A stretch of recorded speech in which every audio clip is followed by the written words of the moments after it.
welcome to Portman Road. This sound indicates an important announcement.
Hello again, my friends, and you are my friends, and welcome to your Monday night edition of Talking Town Extra Time, the flagship show that got so big it needed the extra time. So, surprisingly, again, Monday's come around very quickly, and we've got quite a bit to talk about. Another transfer rumour on the cards this evening. Joe Dodoo. I can't say quite the surname, so I do apologise. Dodoo is what I said before the show. So let's see how well it goes from there. Yes, that. The chart there for the monthly contributors is a little bit old. We do have the designer in the house. I could see the eyebrows in the VIP room. Don't judge me. I've got a young family and sometimes they need my attention.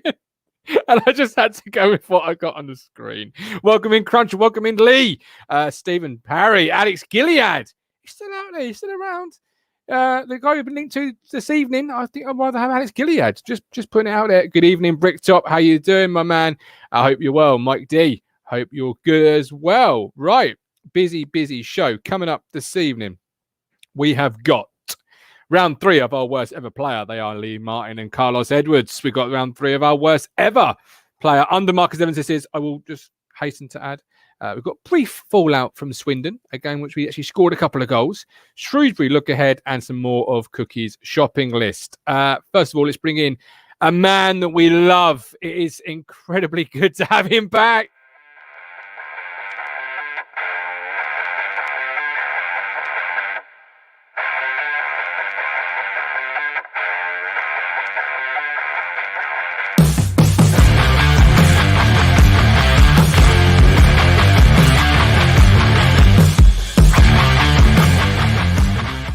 There's our scout, Mr. Luke Penny. It's good to have you back, brother. How are you? Yeah, it's good to be back. Yeah, I'm good. I'm doing well. We have missed you. This channel has been worse without you, my friend, but you've come back at the right time because it's transfer season. Yep, like a bear coming out of hibernation with his transfer list. Here he is. And he got a new job as well. You went away, got a new job as well. How is that going? Yeah, that was good. I'm like 3 weeks in at the moment. It's going really, really well. So, So let's just hang on. We've got to change the name here. Sorry. It says Luke Penning fans perspective. Let's just delete that. He is trialist.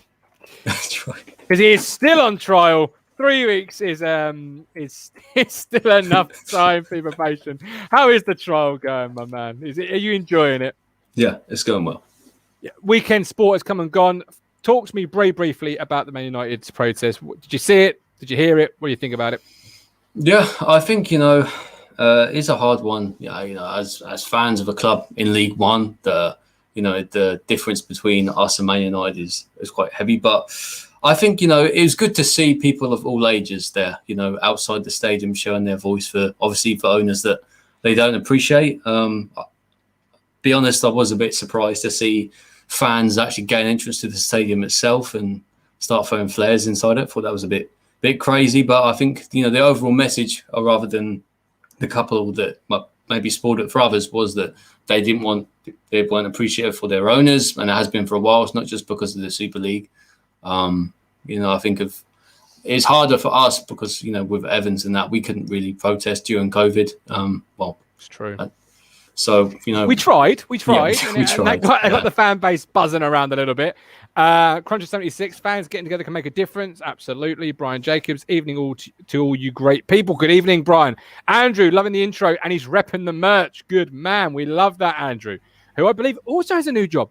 It's the TT brand, you see. It's winning. It's a winning brand. I'll put it out there. Nathan King, welcome in. Emerson, what an intro it was. It was deserved. It was about time he got one. He went away, got a job. We went away, and we've got some sponsorship from Mass Creations in Bury St Edmunds, high-quality web and software developers. If you need anything bespoke, SEO, anything like that, head to the website. He's a town fan. Quote Talking Town, get 10% off, and he really will help you out. Did you like that segue there, Luke? Did you really appreciate how I veered into that? Yeah, it was good. It was really good. Talking of good, our graphics are looking top notch.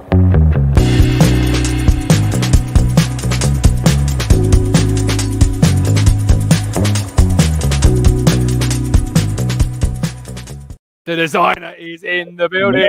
Nunn, how you doing? I'm all right. Yeah. Thanks for that. No, you're making the acquired appearances. It's time.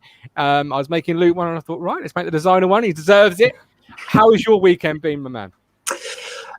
Yeah, not too bad. So I started a new job as well last week. So I've pretty much just been resting. It's what we do. It's what we do at Talking Town. We connect people left, right, and centre. How is the new job going for you? Good, busy. Good. Yeah, making waves and making a mess already. But look at this. Look at David Brent sat in front of us, Luke. Making waves in the workplace arena. It's not necessarily good. Yeah, that's right. I love how it's always shocking in the UK to see fans do this. This is normal everywhere else in the world. What did you think of Sunday's scenes, George? Yeah, it's hard to criticise too much, isn't it? Given that we've, as a fan base, organised similar, if less on a lesser scale, impressive in terms. You'll of get Phillips appearing in a minute. Yeah, I'm with it. Really, I was surprised that they were allowed to get as far as into the stadium and start chucking around TV tripods and bits and pieces. But I get where they're coming from, but don't necessarily agree with the methods. No. What were they protesting about? Someone fill me in on this, because they say Super League, but then it turns into the Glaziers, and then you've got the NFL guy Jay Glazier saying, "I'm not the Glaziers you want," and he's getting lambasted on his Twitter, which is a classic Twitter. And I think he even said, "If you support the club as much as you say you do, you'd know I wasn't the Glazier you're after." Just classic. I'll tell you a story. I went to Man United versus Ipswich Town in the Cup, the game where Josh Yorworth and Peter Malachek. Yeah, big bad Peter Malachek, play centre half.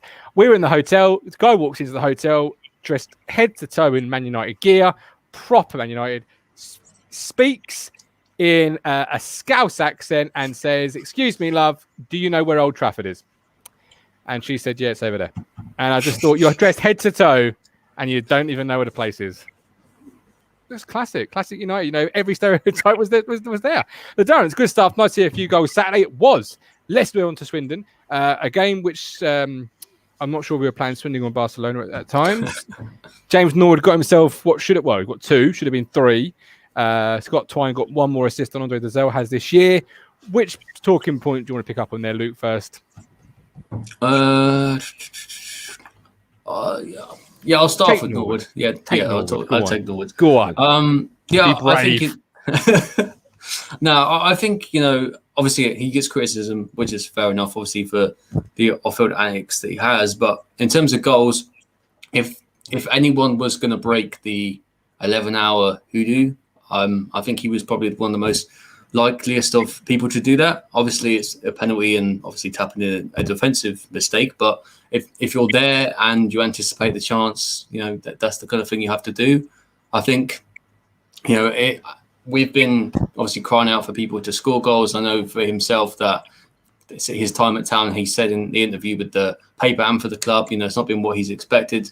You know, he's been missing chances and not scoring as much. But if he was to get, you know, 2 more goals in the next two games, he end up having the same amount of goals he had last season in a less amount of minutes and matches on the pitch. So that is the positive you need to take. When we go on to talk about recruitment, as much as I see him personally as a player to take us, you know, to be involved next season, I do think that we need to have more other strikers around him that we can rely on rather than putting all the faith on Norwood, because we have seen that, you know, he can't necessarily play the same amount of games. We need a striker to play. So if you have him and recruit, you know, 2 or 3 more players around him, you can spread it across people. You've seen this season how, you know, Norwood's come in, got, you know, almost double-figure goals now, and people like Jackson and Drennan and Hawkins only have like really 1 goal to their name, and it's not the way it should be as a team that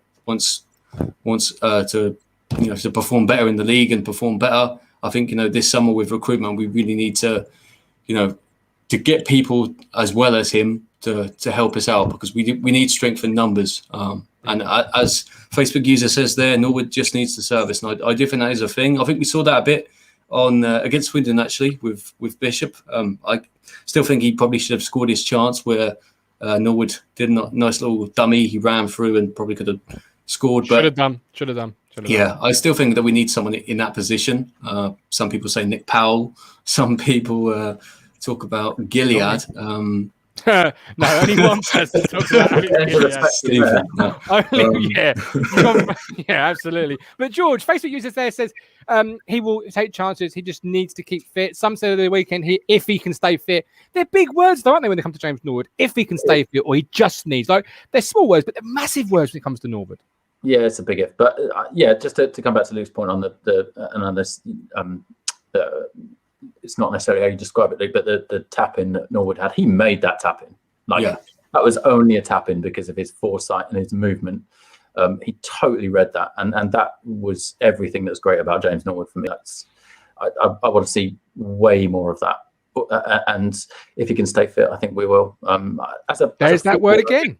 Yeah, and it is, and it's always going to be if, and particularly now that he's 30? Yeah, 30. Yeah. So he is at the wrong end of his career as a centre forward, particularly as a lone striker as well. He knows that. I'm sure he does. I think the biggest surprise for me was him as captain. I know you guys touched on it yesterday, but that's a subject we could talk about. I think that comes down to more. I'm trying to think about it. I think it comes down to the fact that, wow. What fucking Trinity? What? Come back to that. What? They're trolling you, I think. What? Get in the bin. Get in the bin, Harry. That's ridiculous. That's ridiculous. Sorry, Luke. Carry on.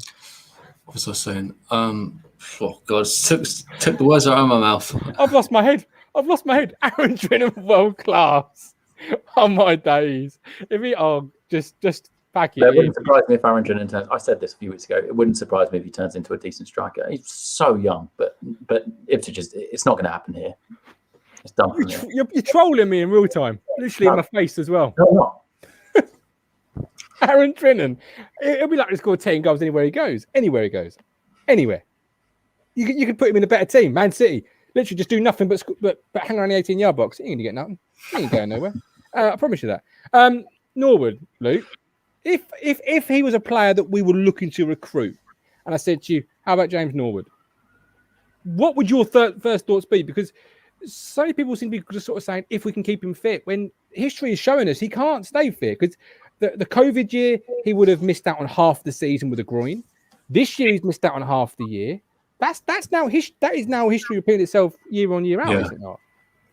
Yeah, you know, it's a strange one. I don't know why this is the case because, you know, the first transfer recruitment video that I did was on James Norwood coming to Ipswich before he signed for us. And I went to watch Colchester United play Tranmere, and Norwood was the pest that we all know he can be. And up to that point, his injury record was next to none. As soon as he came here, I don't know. Look, people can put blame on Norwood, but it is the thing. As soon as they come here, they have these issues, they get injured, and it just plagues them. You know, I saw people the other day, and I guess fair enough, happy at the linking of Jordan Rhodes. He's 31. He's in a similar position with injuries and inconsistency and lack of goals. And good point. I was mentioning this to you before I came on here. Our recruitment model will change. It needs to change. It must change. Some of the words that Paul Cook says. But the recruitment, the way that we recruit players, you know, we signed Norwood, 29, I think, when we bought him. People like that, you know, I guess that I know that's the peak years, but we need to buy players before they reach their peak. So we see their best years here. And then when they reach the peak age, we can sell them on for profit before it happens. You know, we had the opportunity with McGoldrick and that didn't happen. That was the, you know, 27, 28 peak time for him, but that didn't happen. Yeah, I think, you know, if you were I think when we signed Norwood, there was less question marks about his fitness because that wasn't an issue beforehand. I guess some of the reasons might have been the fact that, you know, he'd been at non-league for so long, 70 years, and you very rarely see players in the age that he is at take a step up to the Football League, to League Two, to League One. You know, you always hear stories about players at clubs and how as soon as they sign for a Football League club, how different the training is, how much more is expected of them, and how that takes a toll on the person's body. So I think if I was Ipswich now looking to sign Norwood currently based on injuries here, I wouldn't have done it. But I still think that when we signed him, there was no real question marks in terms of injuries at that time to really warrant it. It wasn't like, you know, signing like a Will Keane or someone like that who'd had problems, injuries throughout their career. It wasn't really, he wasn't the kind of player that had problems and those kind of things. He stayed fit, didn't he? And he stayed fit this year. Yeah, strange. Same point. Amazing. Nunny, another player, Teddy Bishop, rumoured flying around that he's been offered a deal. Nothing concrete yet, must stress. How did he play on Saturday for you? He didn't have his best game for me. I thought he was probably quieter than most of the midfield on Saturday, but that's not what I'm going to base my judgment on whether or not he should have another deal. Should he for you? I'd offer him another, at least an extension. He's got an option, right? I'd at least take the option. Has he got an extension, Luke? I think from memory, I haven't got the list in front of me, but from memory, most of them have a 1 year option on them. It's just whether the club really want to take them. For me personally, I think it's at that stage now with players where you have to be ruthless, and you think of it in the context of his career at Ipswich Town. Broke in, a young player, you know, has that really exciting, you know, the dribbling and the pace and all that kind of thing as what he's shown this season. But it's the fitness, injuries, inconsistency again. You know, he started the season well. We've been wanting a goal scoring, you know, central midfielder. He was doing that. But much like Edwards in a different position, he hasn't scored since October. He hasn't been really contributing in terms of goals, in terms of assists. You know, he's looked all right running at people, but at the same time, there's no end product. I take it back to a player like Luke Hyam when he first came through. When he first came through, it looked really good. Injuries, unfortunately, derailed his career and ended up retiring at a young age, I think 29. And I think that Bishop, how he started really well. Injuries have obviously derailed his progress here, and based on 4 or 5 games at the beginning of the season, you want him to potentially keep him for another season. I think we're at that stage now where we need to be ruthless as a club, and Bishop hasn't shown it over a consistent amount of time for me to warrant keeping him for this season. Okay. So George? for me, But I agree George with would keep him. So George, you've heard Nunny, you've heard Luke there. Why would you be keeping? Yeah, I get it. I think we're going to be ruthless this summer, whether we have to be or not. We've got so many players out of contract. I think to borrow part of Luke's point that he made before the show about Cook and potentially, I don't want to spoil your point, Luke, but bringing in players that he knows potentially. I think keeping some of the players that know Ipswich is equally important. I think some of those players that have grown up together. I think it's not just the recruitment that needs to be sorted. It's our fitness. It's our medical situation. It's not a coincidence that these players all get long-term injuries. It's been happening for a long time. It is not a coincidence. So that has got to be something that I'm sure they're already they've been saying they've been looking at it for years, but they've got to do something about that. And if they can, and they can keep people like Bishop fit, and they can keep Dazelle fit, and they can keep Downs and keep him fit, these players that have grown up together. Where's I think he on fit for their you, day, though? if he doesn't fit into my starting 11 at all, Where's he fit for Nunny? Where's he fit for Nunny? we don't just need starting 11, do we? I'm not saying that. No. Oh, so you'd be a bit dead. We keep him when we only slot straight in. It's the same with a few of them. I'm anticipating Norwood. I'm not expecting him to stick around and be first choice striker next year. I think if he comes on and can play 30 minutes in a game when he's in the occasional 90 minutes, but what an impact he's got the potential to have. But yeah, for me, Bishop hasn't played himself into a starting 11, but I think he's still a more than useful squad player to have. And why not? I think he's one of these kids that's grown up in and around Ipswich. I suspect if anybody appreciates the club, it's the likes of Bishop, Dazelle, Downs, Wolfenden. And I think these guys it's important to keep these guys around for a similar reason, just to bed players in. And yes, that is the blue part of me that's saying that, and not the sensible part of me. You've almost won me over there, Nunny. Let's get to a few comments. First, before I do, a bit of chatter in the chat about your Barnet, George. Surely there must be some barbers open in NR1. Barber mine, 41 years old. I have a hairdresser, but Sorry. I've had it booked in for 2 months. It's Thursday, so next Monday you'll see a new. Beautiful. Joseph Bradley. Luke, have a look at Lewis Phillips from Aberdeen. As a partner or Downs, I think he's the sort of progressive time we need to be making. Mike D. We've missed the Nolan. We don't miss Nolan at all. Carl Brooks. I think as it's new area, etc. Why are you worried about keeping anyone? I'm more than happy for everyone to leave. It means we go up next season. Leave back. Yeah, fair point. David Hughes. Bishop for backup number 10. I'd rather Bishop was in number 10 than backup number 10, as in Downing Street. Emerson Fairway, they're not going to be a popular choice, but I'd keep Nolan over Bishop. Sticky Aston, is there no good skip out them without out with the old and with the new? Lee Bowes, that's me told. Yeah, that was me well and truly told. MW, that's probably the point about many that I hear now. Some maybe let go. A few will become squad players or be squad players and phased out over time if still under contract. Yesterday we did a little bit of Cookie's shopping list. We'll do this every show because it's going to be a busy summer. We had a few names. You both listened to those names. Did anyone jump out at you? Luke, you said out of the 9 names that you heard, which one did you pick your ears up at and why? There's a couple that were mentioned that I think could potentially be. I've also written some names down myself, which we'll come to that in a second. Yeah, absolutely. We'll come on to that. So I'll do these first. I think Callum Guy that Matt mentioned. I think even though he's not a goal scoring central midfielder, someone who can get 14 assists from central midfield is obviously a no mean feat. And obviously the other one, Charlie Kirk, which everyone's been mentioning. Obviously, he is on my list. He's a player that I really like. Left-footed, can cut inside as well. Good eye for goal. Good, likes to get assists. That's what we want from our wingers, really.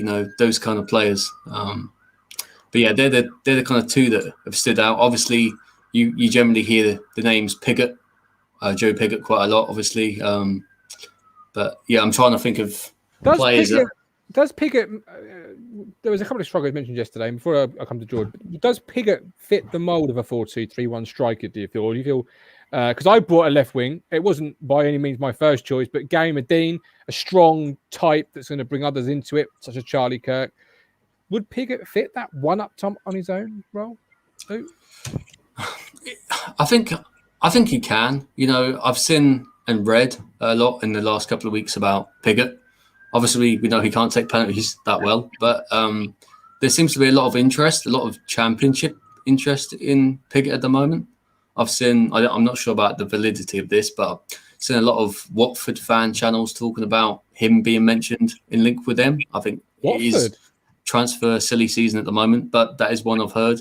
I do think, you know, he's not that kind of, he has got it kind of all, I think. You know, he's got good hold-up play. He likes to bring others in. He can drop deep. He's also clinical in front of goal. I think normally, if you're looking in terms of a striker up top, you want someone that has a physical presence, but also has other things like pace, or, for example, you know, they're good in clinical edge in front of goal. He's got a mixture of those. And I think for someone like Piggott, he can excel in that kind of system. But I do think with the way that Wimbledon play, I think him and Ollie Palmer complement each other so well, so that, you know, like last season when we had Norwood and Jackson, Norwood could do more the dirty type physical stuff of the game, where it would give space for Jackson to, you know, use his pace and get in on goal and not worry about that kind of stuff. We've seen that issue this season where Jackson's played up front on his own, and we did see the same thing in the Championship as well when we played 4-3-3 under Lambert, where Jackson struggled to deal with the physical burden of the game and, you know, struggled. So I do think someone like Piggott could potentially be that kind of option that I think would thrive in a one striker system. I brought somebody yesterday, Kenny Rocha Santos. Before I come to George, what did you make of that one? Bit left field there. Yeah, funnily enough, I didn't go away and research him too much, Martin. But yeah, I'm taking your word on that one. Luke, is that a play you know about? Yeah, I've heard about him. Liga 2. I think he plays for Nancy from memory. He does. 8 goals, 6 assists, central midfielder, can play CDM. I've actually written down some notes on him earlier. Great player. He would be the next Kevin Prince. He would be the next. Fans would be saying Rocha Santos for years to come. So yeah, some of the bullet points I put was obviously set pieces. I saw from some highlights in that and clips in that from Y Scout. He's the first man. Good at set pieces in terms of corners. Could score from free kicks. I said that he had good dribbling ability and passing vision from central midfield. What I feel like we're missing at the moment, or I guess heavily reliant on people like Bishop to run through midfield. Also said that, you know, he has a goal threat as well, which is something that we miss. I'm just going to touch upon some of the names that I've put down as picks. I've written down three names, but I'll go for it quickly just so it doesn't take up much time. Give us one, just in case George has got the same name, and then we'll come to George with what he thought on the shopping list and what he's going to bring to it as well. So give us just the first one, Luke. Okay, so I have a list of a bunch of players that I casually add to every so often, and some of them are players that Cook has worked with before. Some of them are younger players that I feel like if we bought them now, nurture them, they have shown, you know, promise and form, sell them on for profit. So a lot of these players, I probably would be surprised if you know a couple of them. But so the first player that the one I'm going to speak about now is Carlos Mendez Gomez of Morecambe in League 2. He's contributed effectively in their promotion push this season. They're currently 4th. So 4th to 7th is the promotion places in League 2. So they're currently in the playoffs. He's 22. He started out his career at Atletico Madrid at youth level. He was born in Senegal, but he has like a Spanish national citizenship. He is right-footed. He predominantly plays on the right or the left wing, but he can fill in at number 10. This season, he has 15 goals and 4 assists in 42 appearances. And I've just written some bullet points. So I said that you can probably search him up if you want after this video. There's a bunch of highlight stuff on YouTube if you're interested in that kind of thing. So I said he has a graceful style when in motion and dribbling the ball. He's a direct runner. He runs forward, and that's his instinct. His instinct when he gets the ball is to go forward, not to go back, or that kind of thing. He has a great passing range, and he's confident in both short, kind of quick passes, but also effective when it comes to long passes and crossfield balls. His pace is what I feel is one of the main attributes of his game. It's very useful, but when partnered with his eyes for goal and dribbling technique, is really strong and important, because I think a lot of when you think of lower league players, League Two or National League, for example, you generally think about, well, if this player is good, he's going to have one of 3 things. He's either going to be fast, he's going to have decent dribbling accuracy, and he's going to have an eye for goal. He's not going to have all 3 of them. So I think it's an anomaly in the sense that Mendes Gomez has all these kind of 3 things. I also put this down as well as his eye for goal and attacking intent. Some of the games I've actually seen Morecambe play, he actually has that willingness to using his pace and positional nous to run back to kind of intercept the ball as well. But for someone like himself, 15 goals and 4 assists from wide positions, where I think our highest winger this season is maybe 4 or 5 goals, maybe even that's scratching it. But yeah, that's one of the 3 I've got written down. I'm going to ask you one question: is he better than Keenan Bennett? Most certainly. Sign him up then.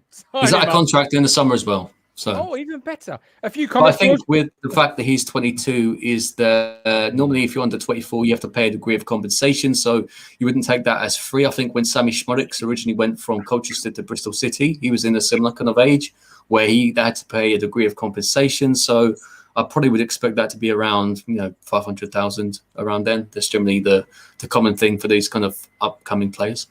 Okay. Let's get a few comments before we come to you, George. You've got Ryan, would love to see Baggett in the first team. Yeah, I'll be on the verge next year for sure. Joseph Bradley, we need to be signing players that will have sell-on value rather than 28, 29 EFL donkeys. I think it'll be a mix. Yeah. Stephen Parry, this window will not be buying up-and-coming players. It'll be about buying a team that can jump straight in, no risk. And I think looking at League One, Stephen, there's no reason why they can't be the same thing. This league is tosh. This league is absolute tosh. And that's, with all due respect, we're staying in it. But had we had anybody like even Norwood fit for most of the season, I think we'd be there or thereabouts. You think of Peterborough though, people like Jack Taylor that came in. He's from Nunn. He's from non-league. They've just got promoted. He played a very integral part. There's so many players that have come in. I know they've been in it for a couple of years in League Two, but people like Dion Charles and Colby Bishop, they come from Leamington Spa and National the Vanarama South. So there are players. Obviously, I'm not expecting. You've got to trust them. You've got to trust them, and I'm not expecting Cook to go and buy, so many of these, players from lower leagues. I think we've been guilty, Luke, of seeing a name like Wilkeen and signing him because of the name, and it keeps a certain section of fans happy. It's Wilkeen from Man United, but he's not done fuck all in years. This Carlos Mendes Gomez, he might be coming from a League Two team, but he's got a bit of pedigree about him. He scored 15 goals on the rise. Nunny, first of all, yesterday's players. Anybody jump out to you that hasn't been mentioned yet out of that little list? Not that hadn't been mentioned. Well, apart from obviously Scott Twine's constantly mentioned. He's an obvious choice, isn't he? But I'd be surprised if he's not looked at from higher up. Charlie Kirk, obviously, width is where we're going to be suffering. Although, funnily enough, neither of the options I've got here are width. But I think if you look at the squad and how we're going to be decimated over the summer, either way, width is where we're going to be really desperate. And I think that's part of the reason why Edwards is still playing, to be honest with you, because we just don't have anyone else to put there apart from potentially Lancaster. I'm not entirely sure why he's not getting his chance. But it's a tricky summer. But anyone that gives us a bit of width, I think, has got to be considered. But that he sounds... Gomez sounds a good option for 22. Matt was banging the Elvis drum again yesterday, banging it since last summer. You interested in that at all, Nunny? Right back from the South End. Yeah, I don't know much about him. I'll be completely honest. But again, hopefully, if we can keep our right back fit, then any right back is going to be a backup, right? another big if, though, isn't it? Absolutely. So he heading to the old shopping list. Yeah, so I went into League Two too, and I am going to be totally put to shame by Luke's just thoroughness. We all are. Don't worry about it. Yeah, so I picked out two. I'm going to go for the midfielder though. So I must admit to not having known too much about him, but from looking him up this afternoon. So a chap plays for Harrogate called George Thompson. He's 28, so he's one of those 28, 29-year-old EFL donkeys that just came up. But so he's been converted from a winger to a central midfielder over the last couple of seasons. And this season, it sounds like he's had a bit of a blinder. He's played 45. He's got 10 assists and scored 3. But he's created 122 chances, which is almost twice as many as anyone else in the league. 2.71 a game. And if there's one thing that we need, as we said, for Norwood and whoever comes in, is to create some of those chances. And I think if we need some experience, it's in central midfield. We've got those sort of cluster of youngsters. And whether he's captain material or not, I don't know. He is out of contract in the summer, from what I could see. But yes, it sounds like a good option. And I don't think 28 is too bad for a central midfielder. We're going to play almost banging his prime there. Luke, know about George Thompson? Yeah, I've heard bits and pieces. I watched Harrogate's there. I think he was playing in that. I think there's always a cynicism when you think of getting players from lower league clubs, as I just mentioned. But as you said himself, the amount of chances that he creates, the amount of goals, assists that he gets, I think it's the kind of players that potentially we could be going for. I'm just going to go through another player just briefly, just so I can go through it. So I'm going to talk about a player. He can operate wide, so this is like left back, but also left wing. And then below that, I'm just going to name a couple of alternative players that we could go for, and just their goals and the games they played. So another player that I've been thinking about for a while and was featured in one of my videos on my YouTube channel is Jack Sparks of Exeter City. He's 20, so I guess in some cases maybe this is, to play a backup to whoever is a left back next season. I think when you think of Exeter City, you think of the club that gives his young players a chance. You think of the alumni, people that have played for Exeter City, Ollie Watkins, Ethan Ampadu, George Friend, Dean Moxey, Christy Pym, who's at Peterborough. There's a number of players that played for them. So Sparks is the kind of player that can play anywhere across the left-hand side, whether that be left back, left wing back, or left wing. He's only got 3 goals and 4 assists this season from left back, but based on some of his stats, such as key passes and chances created, and I've seen it myself, he is much like Rocha, who you mentioned earlier. It's that kind of set piece delivery, especially from deep free kicks and corners, where the delivery is basically perfect, but it's just generally the person on the other end of the chance that's not taking it away. So I've just written down some brief things about him. He excels defensively when it comes to duels. So he's really good winning the ball in the air, but also on the ground as well. Due to his versatility on the left-hand side, he has very good defensive stats. So even though he likes to go up and down the pitch, is he more of a defender? Is it safe to say? I'd say he's a bit of both. He's a bit of both because he plays left back, left wing, and left wing back. They're not. You ain't getting me with these stats, Luke. And I know stats aren't everything. I can hear Stephen Parry in my ears screaming, "Stats aren't everything." Alex Gilead, but I don't want to question your knowledge, Luke. But I don't know.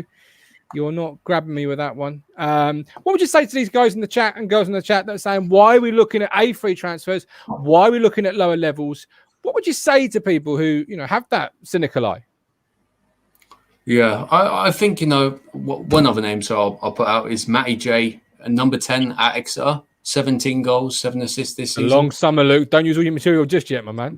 No, I think, as I kind of said on here beforehand, before the show started, I do expect some of the business that is going to be made is going to be players that Cook knows already. I think, Cook has said himself that he doesn't trust some of the players here, or most of them.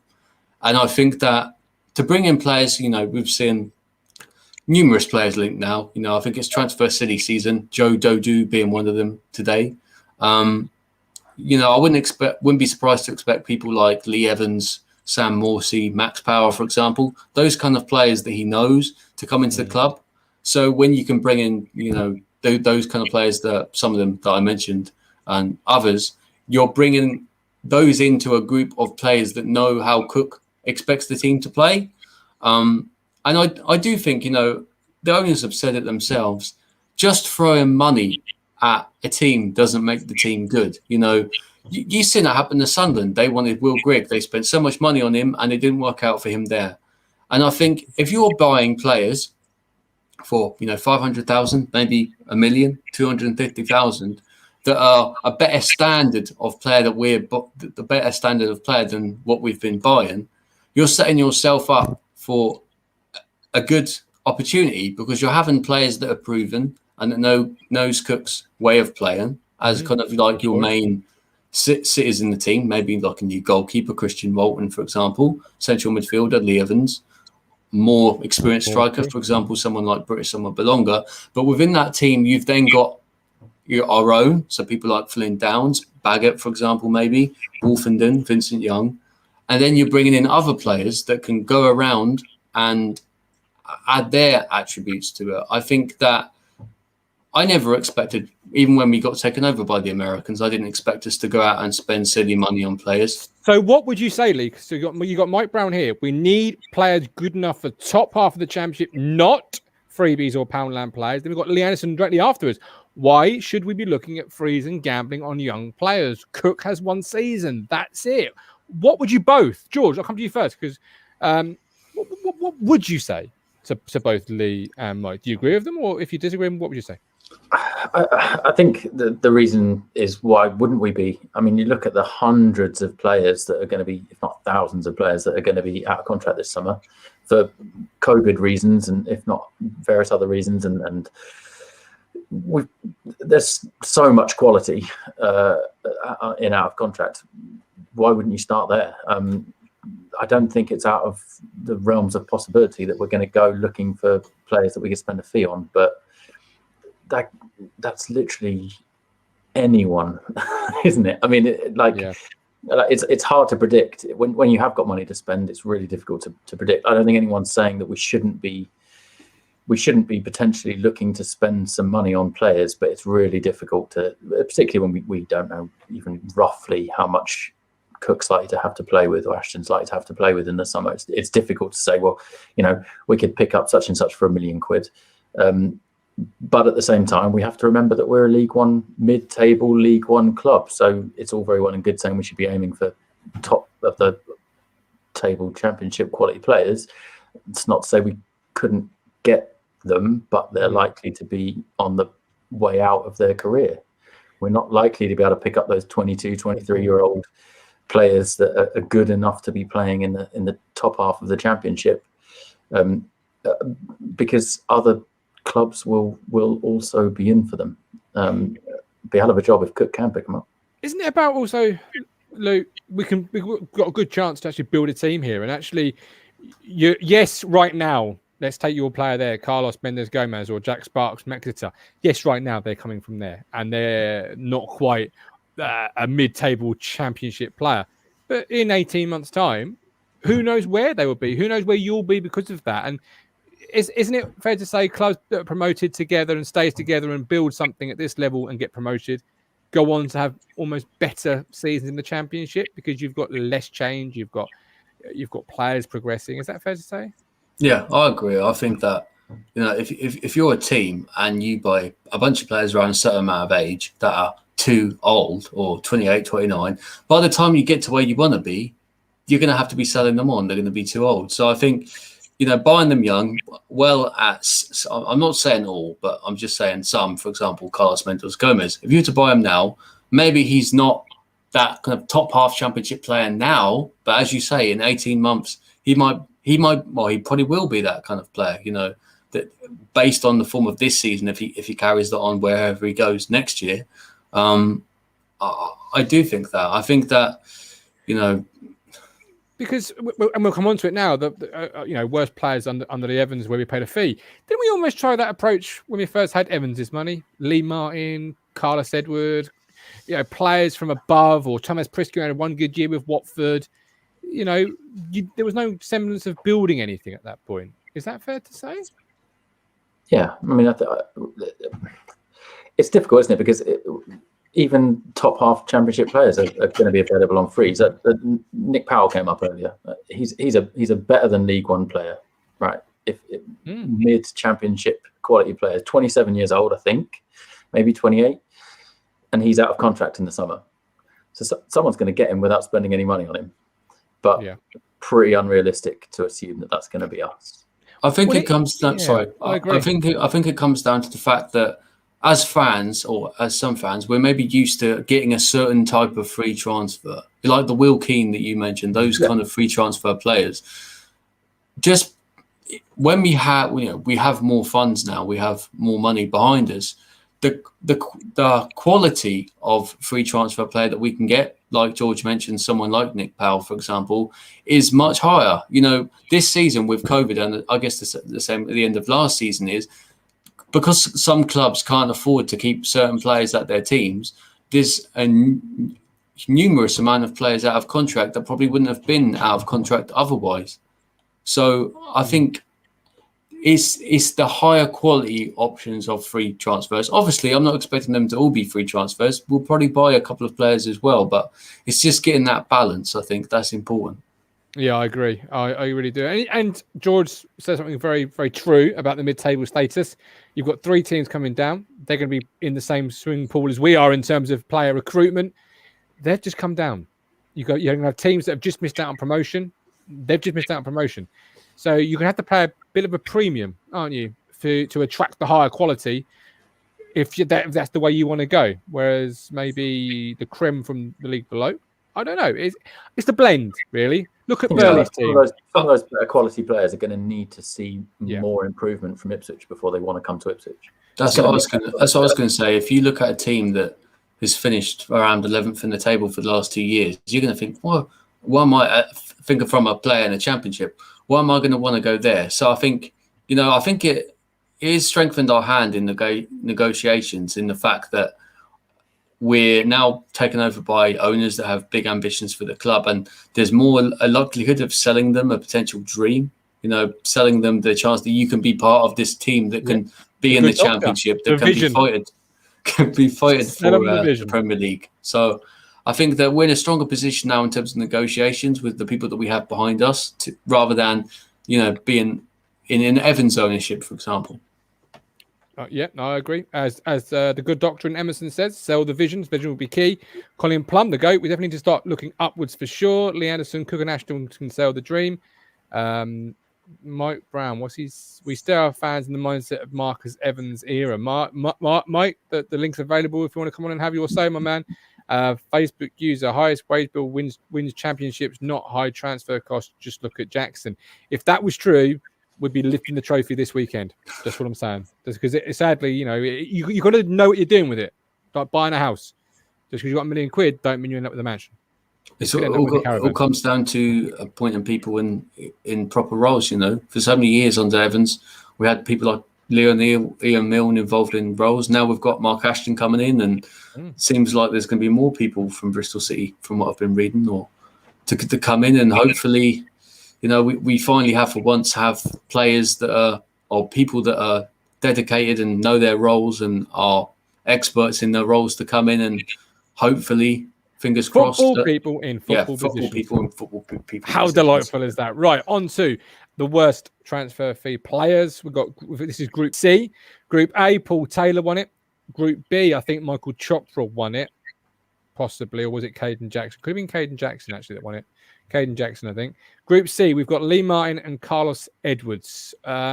Which one of those is the worst out of the two? I like both players. I like Lee Martin. I like Carlos Edwards. Luke? I really like Carlos Edwards personally, so I'm not going to go for him. I'm just going to go for Lee Martin. I think at the time when he came in, the amount of money that was actually spent on him, we expected so much more, and in the end delivered so little. So I think for me, I think, for me, growing up as a Town fan, I didn't get into football until relatively late. I think around 2006, 7, 8, around then.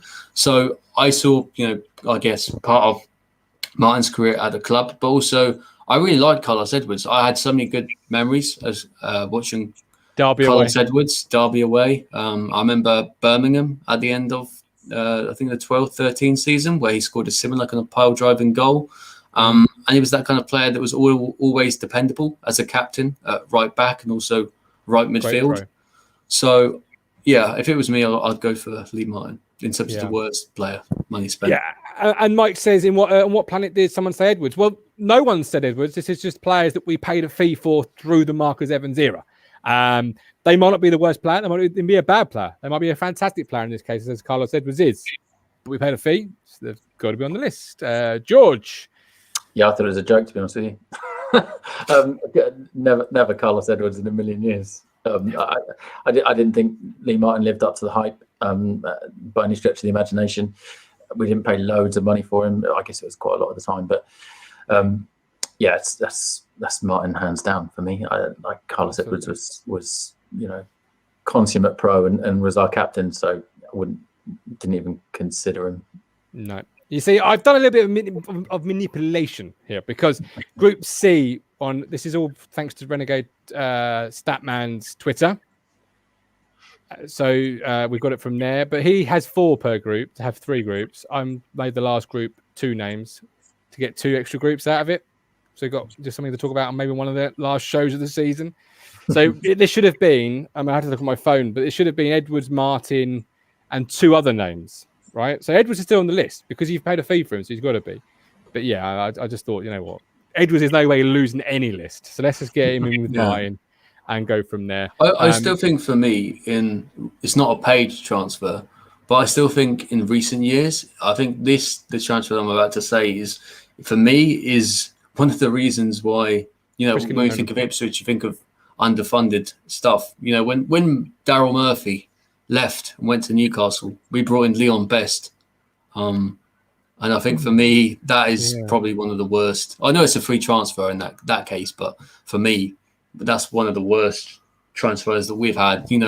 Replacing someone like Murphy with the form that he had in the previous season, selling him on to Newcastle and not being able to replace him effectively, which I guess throughout Marcus Evans' era was a problem. It was getting players that were playing really well, sold them, and they weren't being able to replace them further down the line. And I think that Leon Best signing summed it up to a T. Absolutely. So Lee Martin wins Group C. Well done, Lee. You're through to the next round to face off against Paul Taylor and Michael Chopra. What a group. Free transfer wise, you just mentioned Leon Best there. We had Ben who brought Giles Coke to the party last week. Before that, Amy had brought a couple of really, really interesting names herself. Is Leon Best your name going to be for it, Lee? For Luke, sorry. Well, for the worst, yeah, most definitely, yeah. Yeah, I don't think many people would argue with that. George, how about yourself? I wrote down very similar. Colin Quainer. Colin Quainer. Matt Phillips will be doing his nut listening back to this. Well, sorry, Matt, but the guy, that he scored like 25 goals in 182 games before he came to us or something crazy. And I suspect your mate Trinnan's going to have a better goal scoring record than that after 182 games. So, but for similar reasons, just this real lack of ambition that we showed in these free transfers, and I think that's the key. Is you can tell from the quality of player that you're getting. It doesn't matter if they're free. The fact that they're free is down to circumstance, not down to how good they are. It's down to the fact that their contract has run out for one reason or another. That Nick Powell's going to be free this summer. It's not because he's a bad footballer. It's just because his contract is running out for whatever reason. That might be because he fancies moving up. It might be because he just fancies a move. Who knows? So whereas Sonko, free transfer for a reason. Johnny Douglas at the time, no one could believe why Brentford were making him train with the kids. Within 10 minutes, we did. 5 minutes probably. Giles Coke, released from Sheffield Wednesday.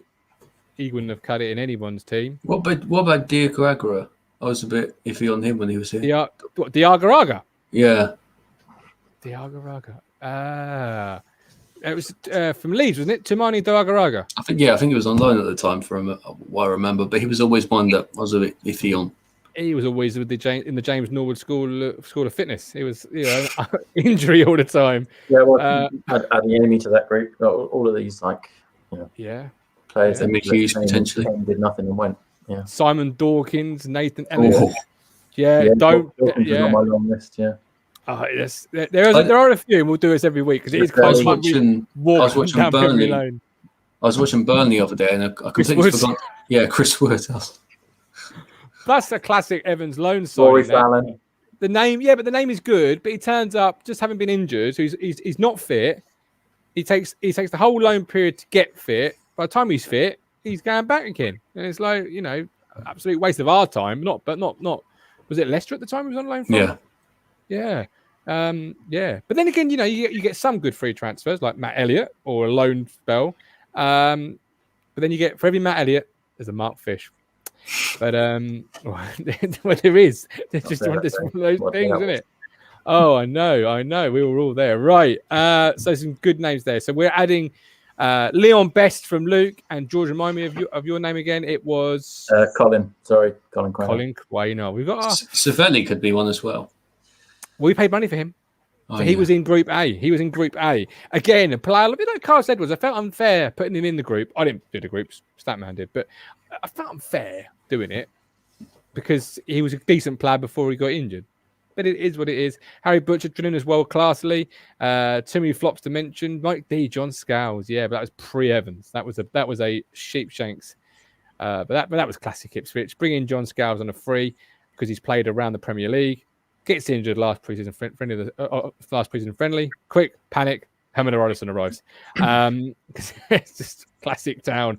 Try and do it on the cheap. Right, tomorrow we've got Shrewsbury, whichever you want to say it. It's a dead rubber, but Paul Cook insists there's something to play for. What could that be then, George? That depends who plays, I suppose.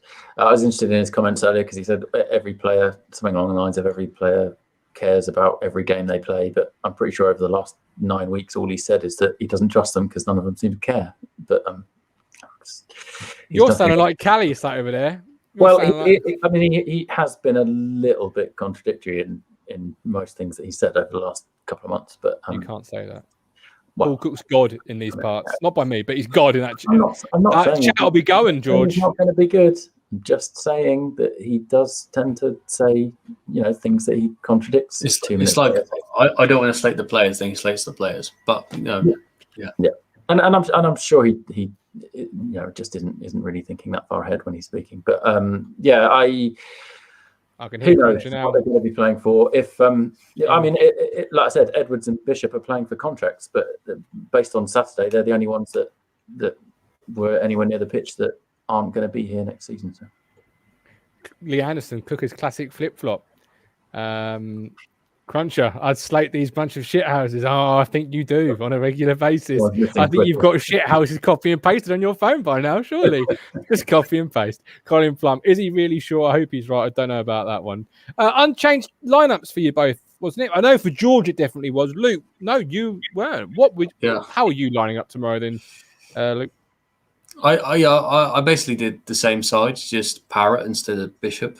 I just think I've seen enough from Bishop, as I was talking about earlier. And I know he's not our player, but we're in that position where our squad isn't great. And then especially in number 10, there's not really anything going about. For some reason, obviously Jackson wasn't involved the other day. I can't see why that's not been happening, but I still feel like that he's not going to potentially be here. So I thought Parrott came on the other day. He's the kind of player where he can play that number 10 role, but also go up and support him at the same time. But I have been reading things online that potentially say, we're at this stage of the season where I would actually love to have seen our younger players involved in bits and pieces. I watched the under-18s FA Youth Cup the other day against Sheffield United. Absolutely amazing game. I'd love to see someone like Elkin Baggett. I know he's on the youth loan at Kingston at the moment, potentially be involved. Those are the under-23s. I'd love to see Ross Crane, people like him, involved in the team. But basing on what Cook said in recent weeks, he said he's not going to play players that he doesn't feel are ready when asked about Tyrese Simpson.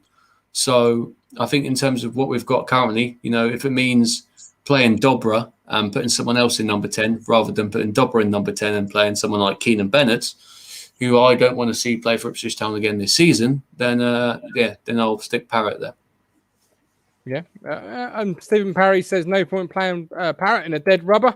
Lee Bayes, nor does that have to change for me to keep him such a slapped arse if nothing is right. Plus his fitness has to improve massively. Luke Hume, welcome in. Luke just ordered some Jordan sneakers. Getting into that American lingo. What am I in? 1999? Wow, great. They wouldn't fit my feet. And if you can find a Jordan sneaker for size 15 feet, I might buy it. Michael Finch, we're going to win 5-0 with scintillating goals coming from Norwood, Dazelle, Bennett, and Wolverton. Then I realised I've made it all up in my mind. Yeah, I thought you were dreaming when it got to Dazelle. Then I definitely knew you were dreaming when it got to Bennett scoring a goal. Lee Bayliss, if the kids were in the semi-final, I'd have put a good few to see how they cope. Ando at left back. Yeah, I'd like to see Ando. Carrots, Baggett, and Darby as a centre-back pairing, I'd like to see next season. I'm not sure how... You see, in one respect, fans that have been calling for championship players in the recruitment will probably agree with Carrots and say, yes, that's the way to go. But then that's a very young pairing if you're on a must-win seaon. I think we might have seen Baggett if he wasn't off on loan elsewhere for the last couple of games instead of McGuinness. But like you said, my lineup's the same. I'm not sure that Cook's played the same lineup 2 games in a row yet, has he? Don't think he has. I really don't think he has. Yeah.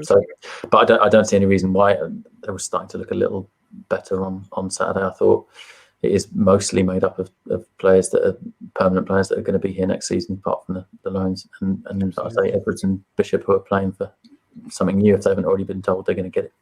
Score prediction then, George.